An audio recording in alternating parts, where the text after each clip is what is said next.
안녕하십니까. 저는 소화기내과에서 근무하는 최기돈이라고 합니다. 이 시간에는 위식도 역류질환이 이제 왜 생기는지, 그 다음에 내과적으로 어떻게 치료하는지를 말씀을 드리겠습니다. 먼저 식도에 대해서 간단히 말씀을 드리면, 식도는 한 뼘보다 조금 더 긴, 한 25cm 되는 그런 가는 관처럼 생긴 장기입니다. 그래서 입하고 그 위를 연결해주는, 이렇게 음식이 내려가는 길이라는 뜻에서 이제 식도라는 이름이 이제 붙게 되었습니다. 그래서 그 위식도 역류질환이라고 하는 거는 이게 위의 내용물이 식도로 역류를 하고 또 불편한 증상이나 합병증을 만드는 상태를 이제 위식도 역류질환이라고 합니다. 우리가 흔히 이제 식도염 이렇게 말씀을 하시는데요. 위식도 역류질환에는 지금 보시는 것처럼 두 가지 형태가 있습니다. 이렇게 염증을 일으키는 식도염, 역류성 식도염뿐만이 아니라 내시경으로 봤을 때 염증은 보이지는 않고 정상처럼 보이지만 위의 내용이 역류를 하고 식도를 자극을 해서 증상을 나타내는 이런 비밀환성 위식도 역류질환, 이름이 조금 길고 복잡한데요. 결국 식도염과, 그러니까 염증이 없는 상태도 위식도 역류질환에 포함이 될 수 있다. 그래서 이번 시간에는 식도염을 포함해서 이제 위식도 역류질환에 대해서 이제 말씀을 드리도록 하겠습니다. 아까 위식도 역류질환의 정의에서 이렇게 불편한 증상을 나타내거나 합병증을 일으키는 상태라고 말씀을 드렸는데요. 합병증에는 이제 가장 흔한 합병증은 염증이 오래 지속이 되면 염증이 이렇게 낫는 과정에서 흉터를 만들어서 식도가 이렇게 좁아지게 되는 경우가 있습니다. 이걸 식도 협착이라고 하는데요. 이 환자분은 식도 협착이 굉장히 심해서 여기 보이는 정상적인 이런 식도가 완전히 좁아져서 음식이 거의 안 내려가는 상태, 이런 음식 찌꺼기가 이제 내시경에서 보이는 상태였습니다. 이런 식도 협착이 생기거나, 다음에 또 자세히 말씀을 드리겠지만 이제 발해식도라는 것이 있습니다. 발해식도라는 거는 그 위산이나 이런 내용물이 계속 역류를 해서 염증이 오래 지속이 돼서 정상적인 식도의 상피가 소장 모양의 상피로 변하는 것을 이제 발해식도라고 합니다. 이 사진을 보시면 이렇게 하얗게 보이는 부분이 정상적인 식도인데요. 이렇게 하얗게 보이는 부분이 오랜 염증으로 인해서 소장 모양의 상피로 바뀌어서 이렇게 붉게 변한 부분이 이게 발해식도가 됩니다.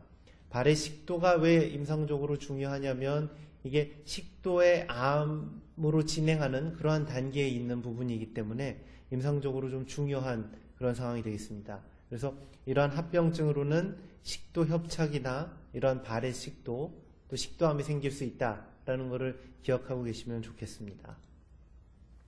위식도 역류질환은 미국이나 유럽 같은 서양에서는 이제 굉장히 흔한 질환입니다. 그래서 한 3명 중에 1명이 위식도 역류질환이 있을 정도로 굉장히 흔한 질환인데, 우리나라를 포함한 아시아에서는 예전서부터 굉장히 드물었습니다. 그래서 전 인구의 한 5% 미만으로 이게 위식도 역류질환이 있었는데요.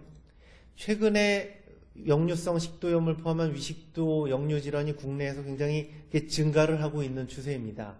그래서 이게 정확한 이제 원인은 알 수는 없지만 이게 음식물이 서구화되고 또 비만 인구도 증가하고 또 헬리코박터 균이 가지고 있는 사람들이 이렇게 줄면서 위식도 역류질환이 우리나라에서도 좀 증가하고 있지 않은가 그렇게 생각을 하고 있습니다.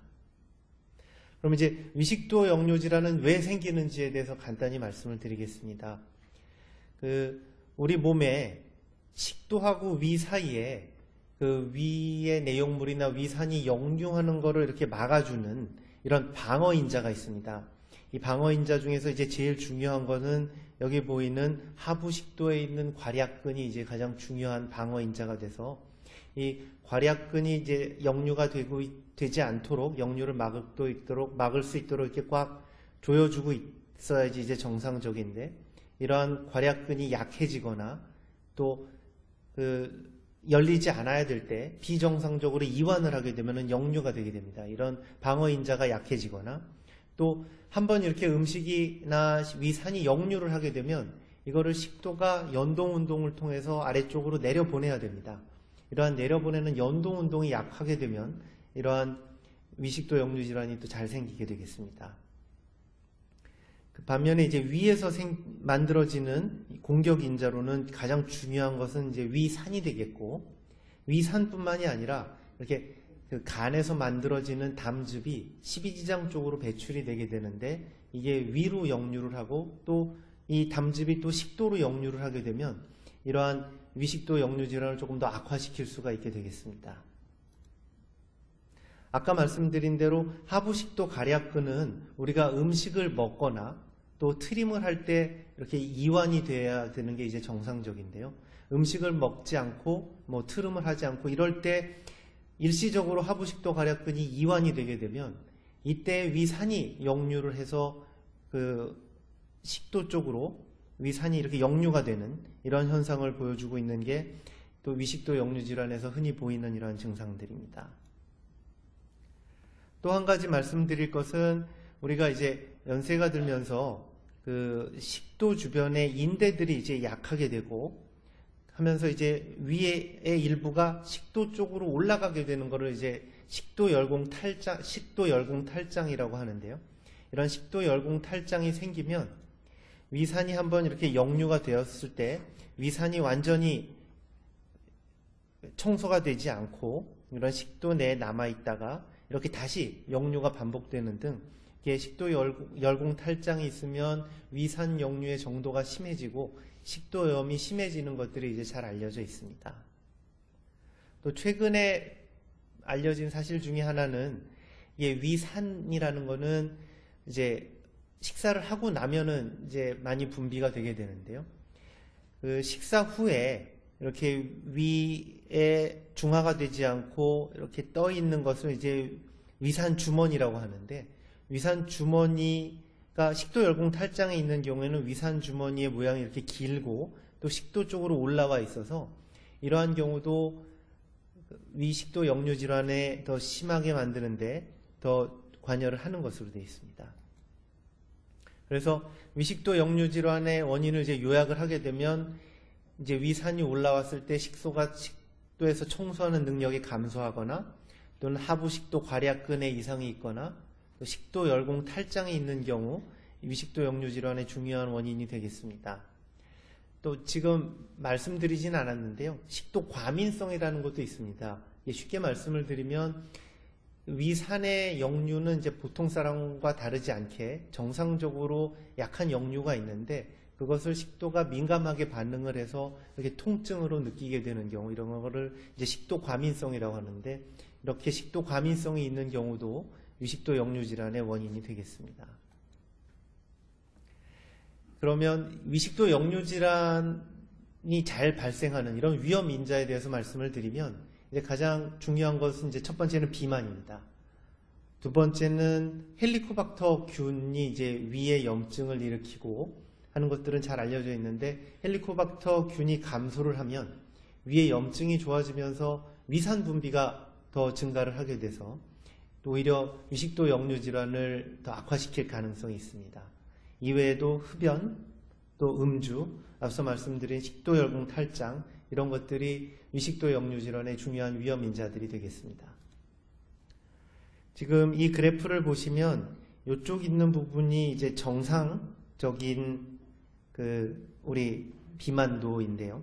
비만도가 오른쪽으로 가면 증가할수록 위식도 역류 질환의 위험이 이렇게 증가하는 것들을 표로 보여주고 있는 그림입니다. 그러면 위식도 역류 질환을 어떻게 치료하느냐? 그 내과적인 치료 방법에 대해서 제가 먼저 말씀을 드릴 텐데요. 첫 번째로 중요한 거는 생활 습관을 개선하고, 두 번째는 약물 치료, 세 번째는 내시경 치료까지가 이제 내과에서 담당하는 치료가 되겠습니다. 생활 습관 개선 중에서 가장 중요한 것은 역시 음식을 조절하는 것입니다. 음식 중에서 가장 안 좋은 것은 과식이라든지 고지방식이라든지 밤에 먹는 야식, 이게 가장 안 좋은 것으로 되어 있습니다. 이외에도 체중을 줄이는 것, 또 상체를 높이고 밤에 자는 것, 이제 주로 밤에 역류를 하시는 분들 같은 경우에는 이런 게 도움이 될 수가 있는데요.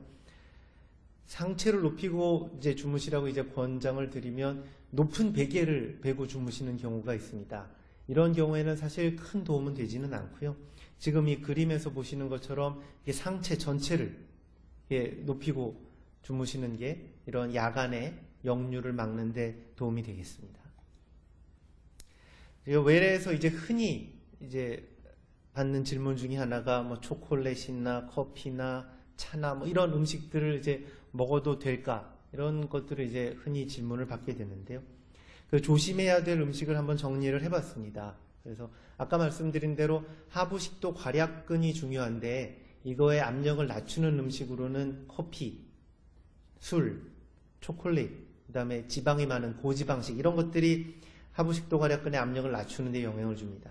또 이제 가슴 쓰림 증상을 악화시키는 데는 매운 음식, 이제는 자극적인 음식, 또 신과일이나 탄산음료 같은 것들이 이러한 증상을 악화시키는 데 영향을 줍니다.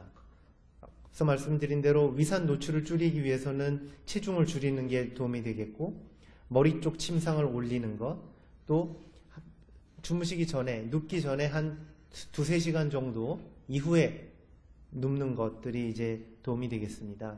그래서 일반적으로 이렇게 말씀을 드리고 증상이 안 좋을 때, 악화될 때는 이런 음식을 전반적으로 피하시는 것들이 도움이 되겠고 또 이게 환자마다 증상을 악화시키는 음식들이 개개인마다 조금 다른 것 같습니다. 그래서 증상이 잘 조절이 되는 기간에는 이렇게 시험 삼아서 음식을 투여해봐서 이런 음식이 나의 역류 증상을 악화시키는구나. 그래서 이런 것들을 알고 그런 음식들을 피하시는 게 도움이 되겠습니다. 약물 치료 중에서 위식도 역류 질환에서 이제 가장 많이 쓰이는 약물은 이제 프론톤 펌프 억제제라는 약물입니다. 이거는 위산 분비를 억제하는 이제 가장 강력한 약 중에 하나인데요. 일반적으로 위산 분비는 음식을 먹고 난 자극이 있은 다음에 이제 가장 효과가, 그러니까 위산 분비가 가장 많이 일어납니다. 그래서 약을 식전에 먼저 먹어두고 이제 몸이 준비가 돼 있어야 이 음식이 들어왔을 때 효과적으로 위산 분비를 억제할 수가 있기 때문에 이 약물은 아침 식전에 한 30분 전에 먼저 드시는 것을 권하고 있습니다. 그래서 혹시 이걸 아침 식전에 드시는 걸 잊었을 때는 식후라도 드시는 게 좋지만 일반적으로는 식전에 드시는 게 가장 효과가 좋은 것으로 알려져 있습니다. 또 최근에 많이 받는 질문 중에 하나는 이 약을 오래 먹어도 안전한지 여러 가지 부작용은 없는지에 대한 질문들을 많이 받고 있는데요. 제가 말씀드리는 것은 비교적 안전한 약입니다. 오랫동안 사용을 해왔고 안전성이 입증이 된 약물인데요. 이 세상에 부작용이 전혀 없는 약물은 없습니다. 그래서 저희가 약을 처방을 할 때 이 약을 먹음으로써 얻는 이득이 큰 경우에 이제 약을 처방을 해드리게 되는데요. 세균성 폐렴이 이제 자주 걸린다든지 또 골다공증이나 골반 골절에 과거력이 있는 경우 또 세균성 장염, 특히 이제 클로스트리디움 장염 같은 것들이 있었던 경우에는 전문의와 이 약을 계속 먹을 건지를 상의를 하시는 게 좋겠습니다.